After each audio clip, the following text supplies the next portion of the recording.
Welcome everyone to our second edition and first video edition of Living Abroad Stories. My name is Elliot Locke. I'm the co-founder and CEO of a lovely little startup called Abroaded. And what we do is we help people living abroad understand money a little bit better. And part of helping us to understand money and life living abroad more intuitively is that we interview and get some insights from people who have lived abroad for a while and come from different corners of the world, and how we can put all of that together to learn more from each other.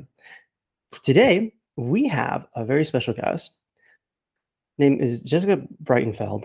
She's originally from Canada and has lived abroad for, well, she'll tell us, but for quite a long time. And in addition to being a great sport and speaking with us, she has been spending the past few years creating one hell of a career here in Barcelona. So, Jessica, thank you so much for being with us. And if it's okay with you, let's hop to it. Oh, that's right. Not supposed to hop on a video call, but um, right? So, Jessica, tell us just a little bit about yourself. I know you're from Canada, but Canada is a big place. Um, I'm impressed that you know that, Mr. American. yeah, I know, I know. I hear you speak multiple languages up in Canada too. I think English is one of them, and maybe Portuguese, or I don't know. They don't teach us this stuff in American schools, so. Oh no, that's so cute. Okay. Just like most of us who moved to Barcelona and we're like, what? What's Catalan? Right, exactly. I have to learn this language to make friends? What? You had to learn Spanish. I don't know. Yeah, I thought Spanish was enough. We speak French in Canada in one part called That's right. Quebec, That's right. to the right. That's right. A little bit colder, a bit more opinionated from everything Yeah, I've been told. but the Quebecers are our favorite because they're more European. That's right. And thus I moved to Europe because I feel a lot more comfortable here. My parents were Germans and they moved to Canada, and they were entrepreneurs, and they ran a business, and they taught me from a young age to answer the phone, my house phone in the winter, and say the name of our hotel and pretend Okay. I'm a secretary when I was 8 and pass the phone to my mother as she was cooking dinner. So Wow. grew up as an entrepreneur, and now 20 some years as an entrepreneur, having lived in 8 countries for 11 years.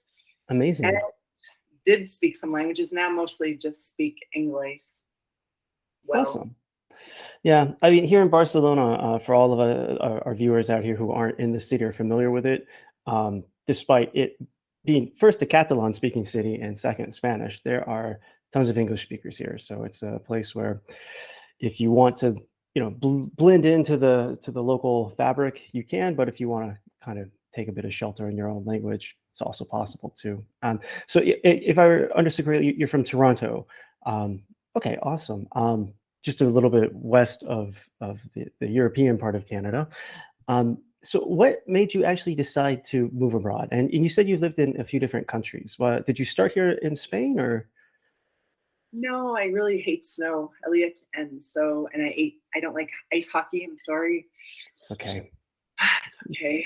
it's Um, it's an interesting sport. Interesting. I'd imagine growing up in Canada, it's sort of like I grew up in the south of the U.S. and American football is, you know, it's What's that? everything. And I imagine Canada ice hockey is kind of the same culture. Yeah. Didn't like too many things Canadian. Really don't love trees and lakes. I really like different kinds of people. And I grew up in small town Canada where everybody looks like you and I. Right. And there's no diversity and nothing really interesting out of the box. And so I moved to Egypt when I was 24. Egypt, cool. Yeah, and then from there it just went to what lit my interest up, and then been in Barcelona for 6 years, and Nice. really in the last 3 years been building a pretty steady business here, and seeing the fruits of my labor of 4 hours a day on LinkedIn, of hundreds of free events, building a brand and trying to get some financial stability here. Right. Yeah, it's a lot of hustling once you go into that freelancer entrepreneur side. And so you're saying when you were younger, uh, you grew up in a house of entrepreneurs, hoteliers, I would take it. Um, was that a big inspiration for you, like in terms of like watching, like because entrepreneurship in general is very difficult. Hmm. Um, I have a very limited experience working in the travel industry. I'd imagine hotels are just entrepreneurship on Adderall. Yeah, 24 hours. Yeah. Yeah. So that's very interesting that you took that kind of inspiration from there. But did you always, once you left home, left your village in Ontario, um, did you say I want to be an entrepreneur, or was it more like I want to go see the world? I went to university and I'm tall. I was and still am tall, so I got a basketball scholarship. So I was just like having the time of my life, and my my basketball card, it was very cool. We had like action cards. It said degree, undecided, because Okay. I didn't know what I wanted to do. I just wanted to have fun, like any spoiled white middle class kid in Canada who doesn't know what he wants to do with their life. And then I just started studying what I loved. And after 1 year of studying the courses that I loved, turns out I was in my first year of linguistics. I loved English. Who would have thought? And so and then I wanted to see the world. And what can you do when you love English and the world wants to learn English? But the Drum two, roll, English teacher in 8 countries and 5 continents. wow. So 'Cause that got me through. amazing. Yeah, that's a very common path for people who want to go abroad, to start teaching English. And I think that's a very, I think it's a very good way to do it. B, you get this immediate cross-cultural learning experience because you're teaching people who obviously don't speak your language, and you're learning, these cultural idiosyncrasies right from the start. I actually taught English for a year to small children in Belgium in between university and when I got a job in a bank. And I would say that's the most stressful, 1 year of my life. Uh, it More was than being a father to a newborn child. oddly, yes. Wow. It's just I I don't know if I so much I had a gift for it or not, but I have a lot of respect for the teachers out there, especially ones teaching foreign languages. So yeah, that is an awesome career pathway, to get, and a route out. And what brought you here to Barcelona? Sunshine, Sunshine, beach, happy nice. people. Happy. Yeah. Not cold weather in the winter. Yeah. Yeah. Yeah, Yeah. Wanted to have, I guess, freedom. And a lot of people come here um, because money, ironically talking to you, money isn't the first thing on their mind. right, And it's an interesting market because we all kind of like connect here. We're like, yeah, we could live in our like countries where it's cold, and make 3 times as much money, but we right. rather have quality of life. And so, how do we ensure that we have quality of life when we're old and have no pension? Is a really cool thing that I'm glad that I have met you, because all of us are like, enjoy our lives now, but what do we do in the future? Which I think Yeah. you can help us with. Exactly. Well, it is the problem. I want to say it is a problem, and it's a problem that we tend to put off. Like, how are we going to make longer term investments? How are we going to make sure we're not just eating beans and spending like the last euro we have at the cafe down your street, which from my experience this morning might even be good for my long term health. So yeah, that's exactly that trade off you talk about, because you see a lot of Americans will say, I want to move to Europe, right? And live here and work. And Americans probably don't pick up that they make a lot of money, um, compared to their European counterparts. But again, like you don't come over here to get rich. Um, Having a startup here, well, A, you don't start a startup to get rich either. Uh, or you shouldn't, because you're in it for the wrong thing. But yeah, like it's that sort of cultural richness that we have as people living abroad. And that's, I talk to a lot of people here from Barcelona. It's absolutely that. You come here for that experience. But getting here, what's been the most difficult thing for you to be in Barcelona? Uh, I guess kind of like my ego, like life is kind of tough here. It's like half my friends are struggling artists. We do what we can because if you don't speak Catalan, it's hard to get a job. If you don't speak Spanish well, it's hard to get a job. Even the people who speak Spanish and Catalan, it's hard to get a job. Right. So we're limited to like international companies, which if you're not a specialist in those fields, then you're limited to like call. You're just limited in your career growth. Whereas if we were in our own country with our own people that we get and we know how to work the game and to get to promote ourselves and to, if we know, I knew that we'd like thrive financially. But I guess that's not what's important. And I've had to be like, I live here because I want to be happy. And I can Right. learn a lot from these people who live here, from their culture. And so my goal has always been learn to be a more community focused, human, less focused on money individual. And Right. so if that's what it is, then money has always come second. But once you get that one kind of down, now I'm starting to think, well, what if I could have both? Exactly. Right. It's finding that balance. It's when you get over here, when you get abroad, you do want to get into like that community. You do want to have these experience. And I think like what you're saying about focusing on being a more community driven person is very cool. Because a lot of us who come from abroad, we have this sort of issue where we do it because, well, we're inherently risk takers by doing this, right? We leave our comfort zone. It's incredibly um, taxing mentally, especially, your first few years abroad, or, hardest part for me is when I go back home and then to come back, like, getting used to seeing people. But we tend to like sometimes cocoon into our own like expat community. And to say that like, you're getting into like that, your local one is much, you know, I guess it's kind of satisfies that goal of getting enriched here in that sense of going abroad. And how do you go about doing that? Like here in Barcelona, like what are your like your go-to places to do that? Yeah, well, I met you at the expat fair that was Right. organized by Metropolitan. Victor is my mentor with the Professional Women's Network. And so we meet twice a month. The PWN, I'm in something called Business Barcelona Women's Network, something called Nice. Planet Venus. These are all for entrepreneur women. And I I have a lot of parties because I think like we need to support one another because we are the minorities in this big city of Catalans. And as much as we like them and they like us, we're in different worlds Yeah. really still. And the English speaking world is a different market. And so just like the American Society of Barcelona, where Elliot and I sometimes hang out, maybe tomorrow night. Um, Is that and tomorrow night? Yeah, we'll see each other there. Yeah. Yeah. yeah, um, I don't know, just like meet people, laugh, enjoy, like connect with values. We have more time. We don't have a lot of money, but we have more time.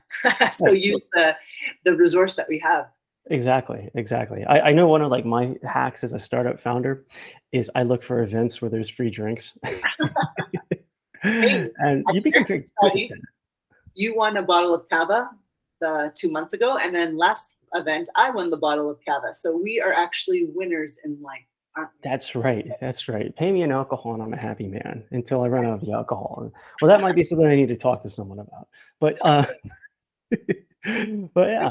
Um Therapist.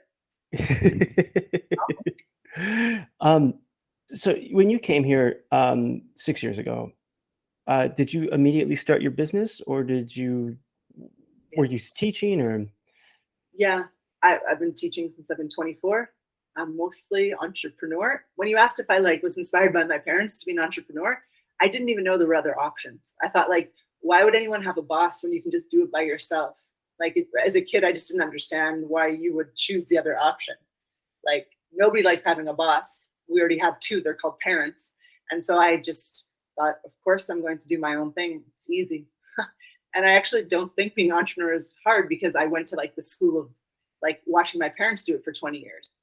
And my real mission, actually, I'm in like 6 associations. I'm always hammering in on marketing for these people who have great ideas, and they're kind-hearted therapists or coaches or artists, but they have no business sense. And then they want to right, open a business and live off it in 2 years.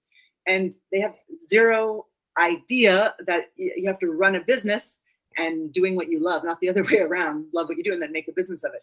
And so right. same thing about financial stuff. Like you need to understand financial stuff if you want to run a business successfully. And Completely. we need you in our lives, right? We need this, or else we're just living on dreams and beans and rice. Yeah, exactly. And you can only eat so much beans and rice before either you get bored of it or someone just delivers a Brazilian passport to you because, well, that's just what happens in Brazil. Um, but, which isn't so bad if you want to get access to all of Latin America. But that's for another living abroad story, I would assume. Yeah, like I totally agree with that. The fact like a lot of us do follow our passions, but the money is just, it's important to understand how it works, how we can use it, how it can grow, compound interest, debt, loans, all of this like financing behind it, and especially like you know measuring those sorts of costs. I love that you brought up marketing because again, I'm a startup founder. We went through an incubation program, and half of it was just going over marketing, and it kind of surprised me at first when I saw the syllabus, but it makes total sense because you could have the most brilliant idea in the world, but if you don't know how to reach the people that you want to change with whatever idea you have, and you don't know how much it's going to cost you, then yeah, it's more of a passion project than a liberating, vehicle, right? Um, Passion. and It's interesting. I think almost everyone I know does passion projects because they don't want to sell themselves and they don't want to learn about money. Thus, right, they're saying, I don't want to do business, but they think that they're doing business. So there's a real disconnect and a lot of disappointment. And I think people give up on a good thing if they right, only be more realistic. right. Money is life. It's a big part of it. You better learn how it works. If not, well, don't complain if you don't have any. Exactly. For better, for worse, it's with us, right? And making money isn't toxic. It's not evil to put your money to work for you, especially when you put it, you invest into uh, companies and products and services that kind of reflect your values. I don't know if you're familiar with what's known as ESG, environmental social governance, or SRI, socially responsible investing, but it's this type of investing that we know is getting really popular a lot in the expat community, where you invest in companies that align with your values. ESG, so again, that stands for environmental social governance, where you're investing in companies that aren't harming the environment or making sure they're offsetting whatever harm that their business is creating. They're socially responsible. They're not causing social discord. Their business practices are good for their employees, good for society. Um, and then the governance is, they're not totally corrupt, basically. And we're actually in kind of like a very interesting spot with the war in Russia and what we're seeing with social media right now in terms of, Twitter is quite a popular topic in the investment world. But yeah, we see a lot more people living abroad interested in investing in this. And it's exactly that because, you should make your money work for you, but you should also be able to do that in a way that's not keeping you up at night. And making you say, "No, this isn't good." And it is good. It is good. No one says you have to turn into some evil venture capitalist. Um, but taking care of yourself and having that sort of option, that sort of financial freedom, is super important. Whether you live abroad or you never leave, your county or province, or do you call them counties in Canada? Provinces? No, parishes. We have parishes in Louisiana. Maybe they have those in Quebec. No, no. Piece of the land called provinces and a couple territories in the north. That's right, up north, right? Where it gets really cold. But yeah, and so tell me a bit more about your entrepreneurship because again, I follow you on LinkedIn, and like you're saying, I think you spend half your day there, and actually I do too because it's the hustle, right? Yeah. Now it's like I guess I can make a metaphor into your world and to the people that are listening. It's like I invested, let's say, 5 years into my business, right? Like Right. free workshops, like making no money, like tracking who's into me, who's not into what I offer, who are my ideal clients, traveling conferences, being on board of directors, posting here, not here, seeing like what works, what doesn't work, like a lot of money, like 5 years of like 8 hours a day building this business with like hardly any I don't even know the word, dividends, returns. Dividends, returns, yeah, returns. Okay, same There we word. go. Without hardly any. And then Corona hits and everything goes virtual. And now I don't have to be here. I can be in China. I can be big in Hong Kong, right? Literally, very tall. Or I can do workshops in Chicago. I'm like the keynote workshopper, keynoter in a Chicago annual conference. I could have That's amazing. never done that without Zoom. Thank you. Yeah. And so now my career is like this because the virtual world has completely changed it. So the hustle, meeting people, building a brand, building trust, getting known for my quality, nothing happening, nothing. I could have given up like 2 years ago. Yeah. Hmm. But now people like who have heard about me like 3 years ago, 2 years ago, 1 year ago. Now they're like, wow, she's been doing stuff. She's been showing that she knows what she knows. And I think that's like kind of the thing with investment. Like you don't get what you need like the next week. No, Sometimes it no. takes time and you have to be patient, but you have to be focused on the goal. The goal is a long-term investment that's going to be giving me dividends that will help me or my pension, or it's going to help me with my kids thing. And you're in it for the long run, like an entrepreneurship. Yeah, no, completely. Anything that gives you an immediate return is called a bet, and you're basically gambling, right? Like that's just like you have to invest in yourself. And I really think what you said there about investing in yourself. It's critical to think of this as money because that any your time is money, right? You worth whatever X hours, and when you give up that opportunity of working a steady job, teaching, taking on extra classes, or staying in a company, you have a salary, you have an hourly rate, and whenever you're not working that, but like working in that sort of income generating job function, but instead working for free or at a deep discount now to have a better payoff later, that's absolutely investing. And that amount of time that you've put in, it's important to calculate that in your head, right? Myself, like I've been a couple years, um, you know, bootstrapping it slash doing some freelancing on the side when the business was low, and I calculate, hey, I've maybe put like 100,000 euros of salary I could have made, Mm. on the table just because of that. And many entrepreneurs, especially when you're getting into this, when you live abroad, don't fully appreciate that. And when you think, hey, I have made that investment, that's the return I want, it helps us feel a bit more comfortable psychologically about money. And there's tons of stuff to go into, like the psychological side of it.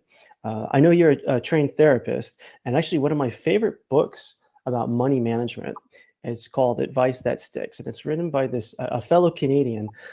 She is what you would call a money psychiatrist, and she's done all of these studies in clinical studies on the impact of money on our psychology and on our emotions, on when we're in distress about our finances, when we're worried. Her studies found that um, once you reach a certain threshold of stress, our IQ temporarily drops by about 10%. Our impulsivity goes up, and we start making very irrational decisions. And like any decision we make, it has the impact of compounding, just like compounded investing, where you know you invest now like 100 euros and you get 10% return on that, and next year you have 110 euros and you reinvest that, and it keeps growing and growing. Well, we have the same impact psychologically on that approach. So again, it's like, the better we understand money, the better we are, in that sense. And um, yeah, as I mentioned, so you have a background in therapy and you do a lot of speaking training. Exactly is it you do here? Because again, like you're doing a lot. But go ahead and Uh, well, my real passion is I want to speak to young girls to help them be confident about their bodies. That's like the big dream of this really tall girl that kind of suffered when she was young and grew up to be a public speaker, to be on stage, to get some kind of a message across. And in this path to get there, I became a Gestalt therapist.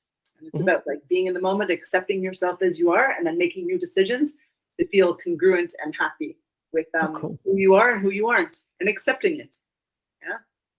And along that way, I learned a lot about public speaking. So for 6 years in Barcelona, I've been teaching companies and scientists, a lot of scientists, how to elevator pitch so that they get funding for their great ideas to make the world a better place. And then to pay the bills, still teach English. And slowly getting rid of the annoying students and only keeping the ones that really want to be there, because everything else is really taking off now. So a That's real amazing. transition. That's amazing. And again, you invested in that, and you diversified this too by going into speaking, mentoring, therapy, teaching. None of those things are they all have kind of there's a thread through them, but they're very different industries. And again, to talk about investing in yourself and being a smart investor is you never put all your eggs in one basket. Um, Although I don't think anyone even puts eggs in baskets these days, but Except for the well, Easter Bunny. except for the Easter Bunny. That's right. He only express. comes around once a year. Uh, Yeah. right. I still have some Easter chocolate. Oh no. Eat it. Um, Throw it away. I'll leave it for my daughter. Because she can eat that stuff, and her metabolism Yes. is, yeah, she's by far the fittest in terms of body mass in my house. And I think I'm last on that one. So, yeah. So, But yeah. So, whoops.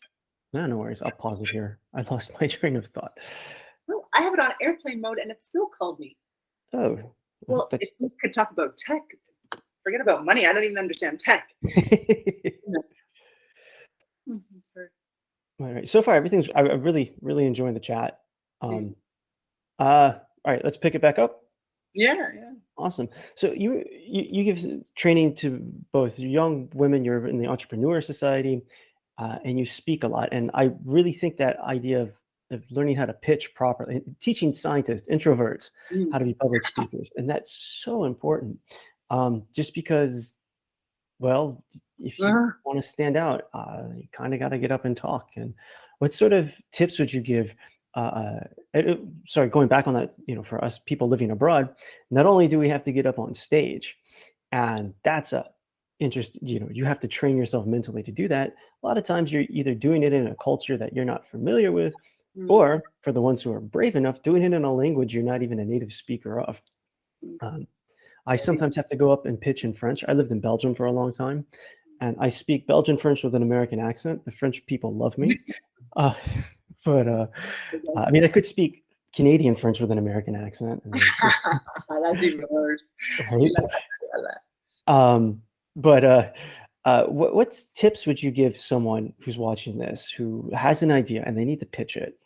Mm. And what would you tell them, you know, Yeah.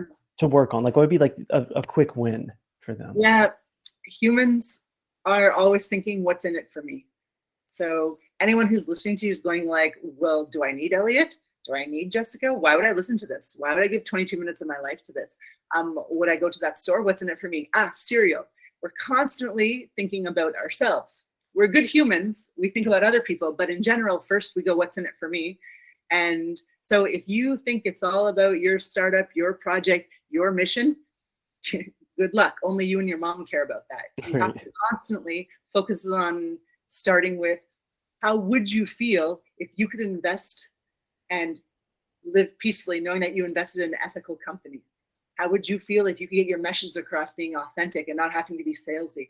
How would you be changed if you hired me? Right. So people, I guess, you don't sell bullshit, right? Like, well, maybe salespeople do, but you want to really make that connection to them. You speak to your audience to hear, I'm going to say tell them what they want to hear, but No, you kind use of do. focused language. That's the right word. Client, there we go. Right? That's why you're the I do professional. therapy with people for public speaking because most people have imposter syndrome. And they don't want to kind of admit that they have imposter syndrome, but they're willing to say they have stage fright because it's not embarrassing to say stage fright. So I don't say, hey, are you scared to someone discover that you're a fraud? I'll say, hey, have you ever felt like drawing a blank on stage? And they go, yeah, I can relate. She's not judging me. I like her, right? You say the words that they want to hear, and you know what you're going to give them is the same thing as you would say with your words, but you understand that they buy what they want, not what you are selling. Right.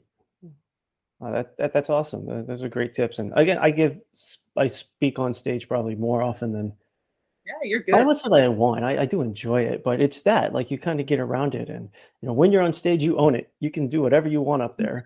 You know, it's don't cross the line between being memorable and, oh my God, this guy did what with that tuba.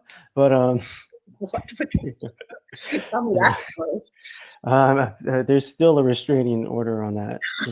Me and a tuba and a And string. there's some unpleasantry. There are people in the audience that I didn't know were under. No, Anything with a tuba is just not going well. no, it's not. Right. So now that you are starting to see, your dividends on your personal investment pay off. What are your other financial goals? I would like to live near the beach, and living near the beach takes some money. Right. And I've always wanted to live near a mango tree. to have a mango tree. And a mango tree doesn't grow in Barcelona. So now I Yeah. have to think, hey, am I moving to Africa? And can I buy a piece of land there? Am I moving to Malaga in the south? And I guess having a small little home where I can do workshops on people being themselves. And my parents aren't going to give me that money because they're going to live forever. And I'm not getting married, so I don't get that money. And I don't have a husband, so I don't have that money. So I'm like, I'm in this alone. So how am I going to build a pension? How am I going to build a space where people can come and build community by just earning my like $2-3 grand a month? Like, how am I going to do that? Right. I'm asking. All right, okay, yeah. Well, I so the best way to do that at first, like I think in your case where there's the benefit, and this is just spitballing, it's not like actual financial advice. Like so first, like you were saying earlier that Zoom transformed your career, and you're able to reach a much wider audience, get your brand out to 3, 4 different parts of the world, maybe in the same day, if you're feeling ambitious and have enough caffeine to get you through that. But that's awesome because you can, Barcelona's a cool city, a lot of fun, but it's also fairly expensive for Spain. And as more, the biggest issue Barcelona has, and I'm sure our friend Raf Jacobs could tell us more about this from, he's an expat real estate agent, Yeah. expert, is that there's just not enough supply of real estate here in Barcelona for all the demand. And I don't see them, even though maybe they should tear down Raval and build a bunch of high rises. I don't see that happening. Yeah. So saying like, maybe I want to go move to another part of the country, and Malaga is lovely. Goodbye winter for sure from there. And you have the mountains right there in the Sierra Nevadas, or going somewhere, a little bit more rural, you can already save tons of money, right? You can adjust your cost of living accordingly. And again, like Barcelona is super expensive. If you want to buy a flat next to the beach, I think it's going to cost you at least $500,000. Plus, like the beach here is nice, but there are much better beaches in Spain. Good for the weekend. Good to watch people party if that's your thing. But yeah, so like, looking at that, it's like, well, where can I go where I can not only reach some of my personal goals, I have this ability to disconnect from, sit geographically. I could, if you have to travel here in Spain and Europe, Malaga is like a really well connected place. And then you look at, all right, well, out of my cost of living, that's way cheaper down there. You start doing simple budgeting. And like what the rule we like is the 50-30-20 rule, meaning that 50% of your income should go towards your core expenses. So your housing, your food, the clothing you need, not necessarily the clothing you want, but the clothing you need. And yeah, utilities, stuff like that. The next 30% is for you to have fun. It's your money, you've earned it. Do what you want. Again, the last thing you want to do is have your money make you miserable. And just like not having enough of it to cover your 50% will mess with you mentally. Having, you being too cheap on your wallet will also mess with you, right? So you have that 30%, you go have fun, go out to eat, go travel, go do whatever you want to do, whatever makes you happy. And then that last 20%, you want to invest it, right? And again, like I had, we have tools on our platform where we ask you some questions, we figure out exactly what risk you're comfortable with, and then we figure out what you want to invest in, well, what your goals are. Like if, for example, if you want to retire back in Canada, do you want to retire back in Canada? Yeah, I do. Most people say no. They usually go to Florida for that. I wonder why. But because they have 2 ice hockey teams, that's why.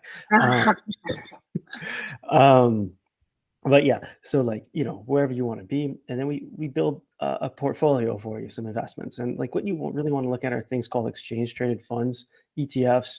They're a little bit boring, but they perform really well. They're very diversified, low cost. There's tons that are in the ESG and SRI space, if that's your thing. And yeah, just kind of, put like 20% into that each month, and that can pay off at dividends, right? Like, so we give that 20% to you, and you with us choose those companies to invest in, and you just keep us updated on how they're doing, or we have to do a lot of like looking into them. Right. So how we work, we do what's known as, to use the industry term, and I don't know who came up with this other than someone in the industry. What's known as like it's automated investment advice. Really, it's called robo advice, but that's just does not sell itself.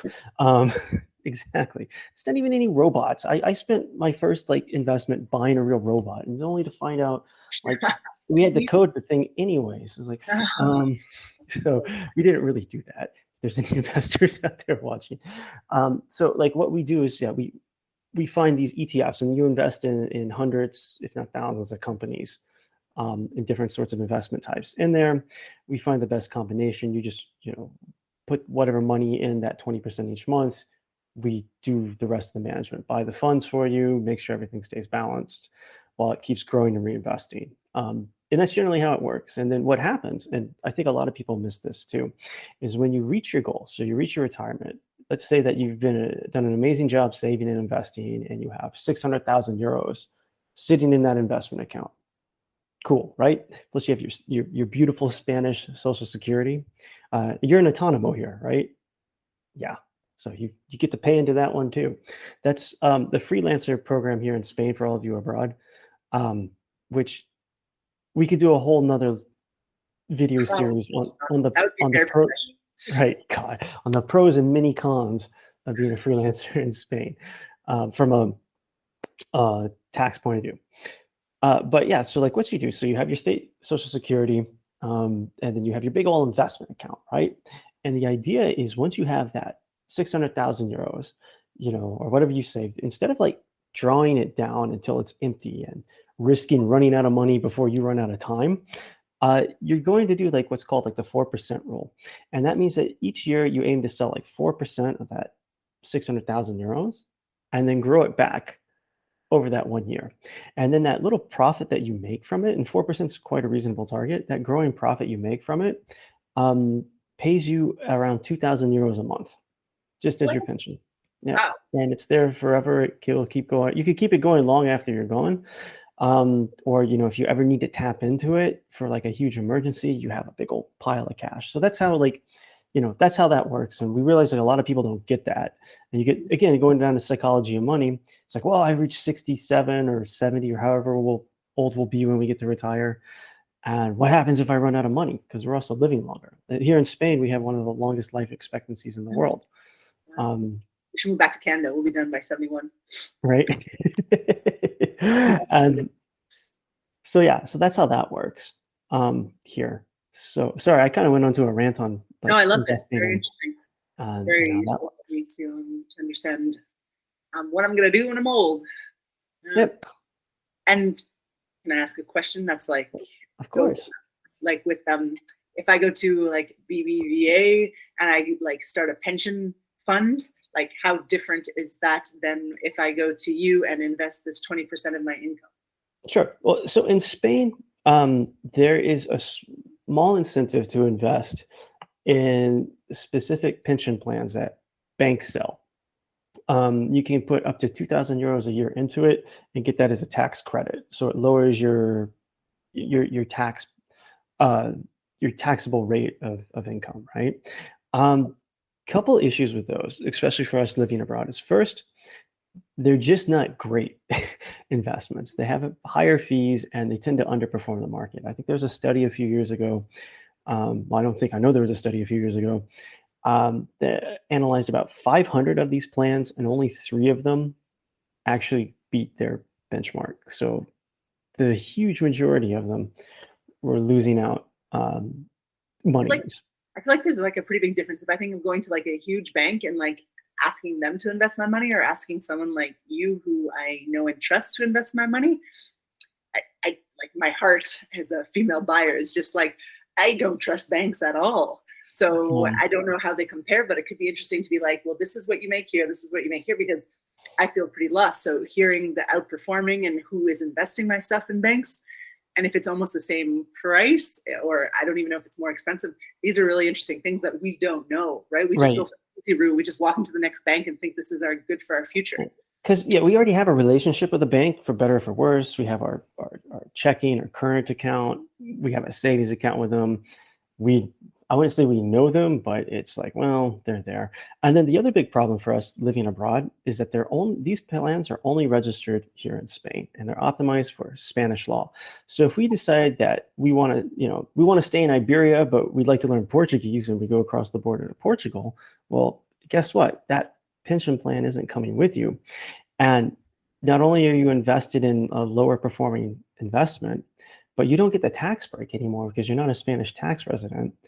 And if you want to try to sell it and get out of it early, there are penalties because these are made specifically for our retirement, right? So like that's if you're never going to leave Spain, it makes sense to max out that contribution, put in those 2,000 a year, right? And apparently before the financial crisis of 12 years ago, no, 14 years ago, was a long crisis. So I think that credit was like 8,000 euros. So the government actually disincentivized people to invest in it, it makes no sense because I don't think anyone, expat, native, whatever, is going to say my Spanish Social Security is sufficient for me to live on in retirement. Like no one is going to say that. So yeah, so that's what I would avoid those. Just because like if you ever plan to leave, I would very seriously consider not doing that. And like again, why we like ETFs for expats is that they have broad international registration. So you move to Portugal, everything comes with you. It's taxed locally.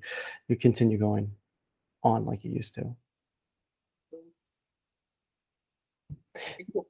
Awesome. I know we're getting close to the end of time, end of our time today. I don't think the world is ending at 12 o'clock, but who knows? Well, I'm gonna get my money out and go for Right. lunch. If you could go back in time before moving abroad, what would be your number one piece of advice? Oh my goodness, you ask really good questions. You should like have a podcast or I do a long hear one. it's a lot of work to do a podcast, but I hear nobody watches them, but you people would watch. oh wow. You ask very good questions. I've been on Usually a lot people of just like dark when like I appear on like screens or on TV, people just turn off like their screen and keep the audio on. You have a nice voice. Oh, Yeah. thank you. Yes, you have a very nice podcasting voice. Yeah. And not bad face to look at. I think you got it all. I think this could Oh be wow. like Ask the Money Guy. That's right. If I could have known, it might have been around financial stuff actually, because like I've lived an amazing, adventurous, spontaneous life where I don't care about money at all. And now I'm like 39 and I'm not getting married, I'm not going to have kids. So I don't have those to like force to take care of me when I'm older, right? No legal obligations. No one has to take care of me. I have to take care of Financial liabilities, which yeah. is again, like kids are amazing. I have one, but that is a big cost. Yeah, big cost, but you hope at least after all the money you spend on them, your returns and dividends are that they like are nice to you and maybe bring you some food when you're like old. Or, yeah, But move out of your house before they're 30. no, yeah. Yeah. So I suppose I would have like thought a little bit more about like, the things that parents teach you and guidance counselors tell you, like, hey, what are you gonna do when you're like older? And I think, well, I'll maybe get a piece of paper that says something that works and that older people can work in, or like do the investment. Start like when you're 20 and invest in stuff. I had the money when I was 20. I waitressed. I always had extra money, but I just spent it on other cool adventures. But if I would have spent the last 20 years investing, well, I probably, I don't even want to think about it. It makes me cry. So let's start. I could tell you, but again, No, don't tell me. I don't want to trigger any bad feelings. No, don't tell me. Oh my Silly God. thing. I in 2011, I really wanted to buy a new car. This is in Belgium, and I spent what is like 13,000 euros. This is a modest car because Belgium is small roads, and I spent like 13,000 on it. Borrowed 6,000 just because it was a good rate. But I realized that if I had instead invested that in the market for like 6-7 years, that would have turned out to like 45,000 euros. Oh, instead you have a car for 13 grand. Yeah. Oh God. And I sold the thing and I got like the 6K back. But Wow. I sold it when I moved here because the last thing anyone needs in Barcelona is a car. Like you do not need a car in this city. Wow. Thank you for that motivation. Okay. Great timing to talk to you, actually. So Yeah. I'll see you So tomorrow evening. just those things. I'm going to write that post and share that and tell that story to Oh, really that's depressing story. talk about money. Right. So I got one last question for you before we finish. And I think it's the deepest one philosophically, All right. and the one that everyone wants to know. In Canada, Oh no. is a hot dog considered a sandwich? You are funny. Um, I don't think we eat as many hot dogs as you Americans do on the No. side of your streets and put all that crap on top of them that I love so much. We are more smoked sandwiches, smoked Montreal beef, Mm, more Quebec stuff, more right. bagels, more poutine, more heavy stuff to get us through the cold. So we've never had that conversation in Canada about hot dogs. Okay, but if I went to like Toronto to some random like sandwich place and I said, "Can I have a sausage between two pieces of bread with some sauerkraut, onions, tomato, and mustard?" Would they be like, "That's a hot dog, buddy?" Or um, That's a hot they dog. they A, just they just be polite and give me that on it's change their system to give the receipt as a sandwich. you should come visit your northern friends I in really Canada, do. I and really you would would like fit to. right in. You're a friendly guy who likes hockey. You're one of us. I know. And Mm. I feel really bad for the people in Toronto who have to be hockey fans, but they'll get it one day. But I've flown over Canada so many times, going Oh, back and where are forth you going? There's nothing north of us. from Europe from like northern from Belgium to Ah, like that. the US. Like you always fly over Canada. I thought you were going like northern pole Northern, and down to the other yeah, side. I go via Dubai when I come back. It's a real long trip, but I get the miles. No, um, but I've never been to Canada. I need to go. I'd like to see Montreal. I'd like to see Toronto. Um, Vancouver. I really want to go out to like British Columbia because I like to snowboard. Yeah. Although you can do that in Calgary as well, in Banff. Yeah. You named the only 4 nice things in Canada. So All right, I skipped over a certain city in the middle. we call it Winterpeg. That's right. Yeah. And we call it Ontario. Yeah. I'll never forget that. I was an episode of The Simpsons where they were making fun of people from Winnipeg, and they said, "Welcome to Winnipeg. We were born here. What's your excuse?" But yeah, Yeah. I apologize to anyone from Winnipeg They're who's not watching. they're Well, depressed. if I know why you moved abroad, you Winnipeg watchers, because that wasn't enough. I'm going to edit the video here, right? But okay, Jessica, thank you so much for being with us and chatting with me today. I absolutely enjoyed our talk. Me too. I wish you a wonderful rest of your day. And if you wind up eating a hot dog for lunch, it's not my fault. Okay. Funny. Awesome. This dog's on you. Right. Bye. Bye.